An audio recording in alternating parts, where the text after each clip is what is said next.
उपमुख्यमंत्री अजित पवार यांची आज सकाळी भेट घेण्याकरता काही शिक्षक मंडळी या ठिकाणी आलेली आहेत आणि या सर्व शिक्षक मंडळींनी उपमुख्यमंत्री अजित पवार यांची भेट घेतलेली आहे। खरं तर यांच्या अनेक समस्या आहेत, गेल्या अनेक वर्षांपासून हे मंडळी जे आहेत ते सातत्यानं वेगवेगळ्या नेत्यांची भेट घेतात आहे, कारण की राज्यामध्ये शासकीय शिक्षकांची भरती जी आहे ती गेल्या काही वर्षांपासून झालेलीच नाही आहे। त्यामुळे मोठ्या प्रमाणात शासकीय शिक्षकांची पदं जी आहेत ती जवळपास रिक्त आहेत, परंतु त्या ठिकाणी कंत्राटी कामगारांवरती शिक्षकांना घेतलं जातं आणि ते कंत्राटी कामगार कोणत्याच पद्धतीची परीक्षा न देता विद्यार्थ्यांना शिकवायला येतात।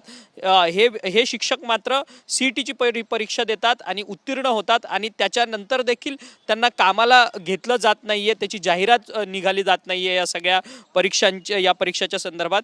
तर हेच सगळे शिक्षक याच मागण्यांकरता उपमुख्यमंत्र्यांची तुम्ही आज भेट घेतलेली आहे। उपमुख्यमंत्र्यांकडनं काय सांगण्यात आलं तुषार देशमुखजी?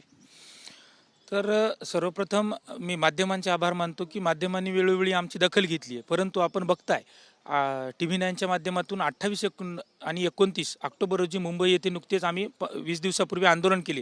त्यामध्ये शिक्षण मंत्री दादाजी भुसे साहेबांनी आश्वासन दिले, त्यानंतर पंकज भोयर साहेब राज्यमंत्री शालेय शिक्षण विभाग यांनी सुद्धा आश्वासन दिले, तमाम प्रशासकीय अधिकारी यांनी सुद्धा आश्वासन दिले। वेळोवेळी आमची टीम पाठपुरावा करत आहे आणि वेळोवेळी हे 15 दिवसांची आश्वासन देत आहे। आश्वासनांची मालिका झाली आहे, कुठल्याही प्रकारे आतापर्यंत ठोस कृती नाही आहे। आज घडीला आशिया खंडातली एकमेव भरती प्रक्रिया आहे जिथं जाहिरात नंतर येते आणि परीक्षा आधी होते।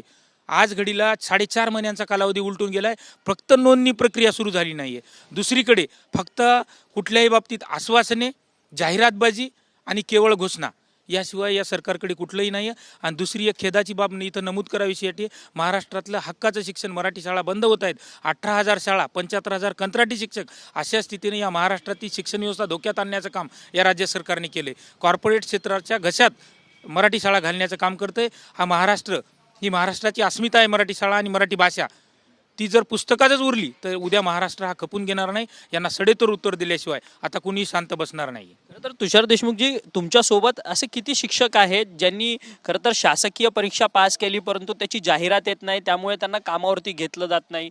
या सगळ्या उमेदवारांचे, अर्थात जे BEd DEd झालेले आहेत, जे सीईटीची परीक्षा देतात, ते सातत्याने पैसे भरून ह्या परीक्षा देतात। तर ह्या सगळ्या पैशांचं होतं काय? कारण की सातत्याने दरवर्षी या भरती प्रक्रिया निघतात, त्याच्यासाठी फॉर्मसाठी पैसे घेतले जातात, मग ही अनामत रक्कम जाते कुठे?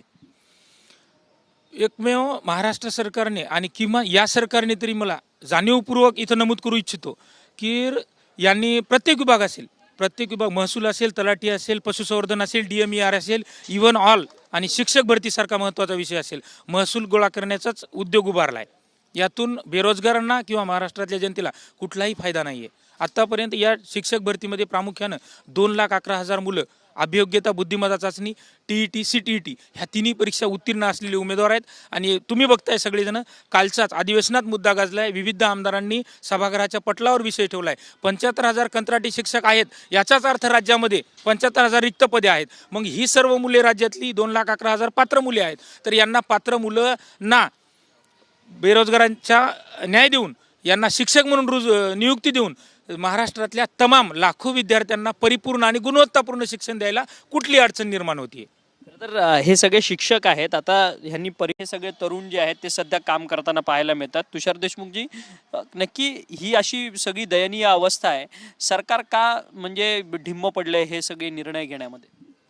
मी आपल्या माध्यमातून आमचा आवाज आपणच झालात। खरं तर लोकप्रतिनिधी लोकशाहीचा मजबूत स्तंभ आहे आणि जनतेचा आवाज म्हणून जनतेचं पालकत्व त्यांच्याकडे असतं। परंतु तुमचं सर्वप्रथम आभार मानतो। जाता जाता शेवटी बोलताना एकच बोलेल की आज घडीला मराठीच्या अक्षरांना कुलूप लावलं जातंय आणि नफ्याच्या नावाखाली शिक्षण विकलं जातंय। आज घडीला खरं तर शाळा बंद झाल्या तर मराठी भाषा कशी टिकणार? आणि आईची बोलीच हरपली तर उभं कोण राहणार? खऱ्या अर्थानं हे म्हणावंसं वाटतंय। महाराष्ट्राच्या जनतेला सांगतोय की महाराष्ट्रातलं शिक्षण विकलं जातंय, आपण वेळीच नाही जागे झालो तर परिणामी या महाराष्ट्राची भविष्याची वाटचाल ही खूप विदारक असेल, आपण कल्पनेच्या पलीकडे।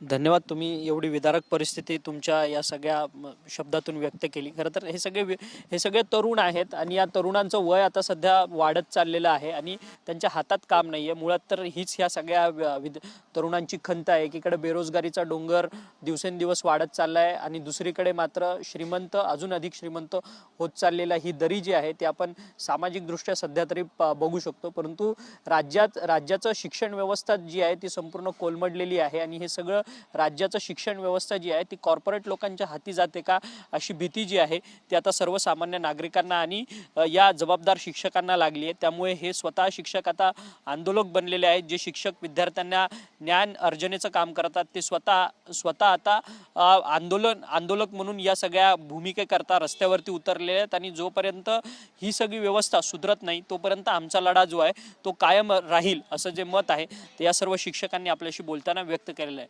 व्हिडिओ योगेश सावंत, अक्षय मंगणी, TV9 मराठी, नागपूर.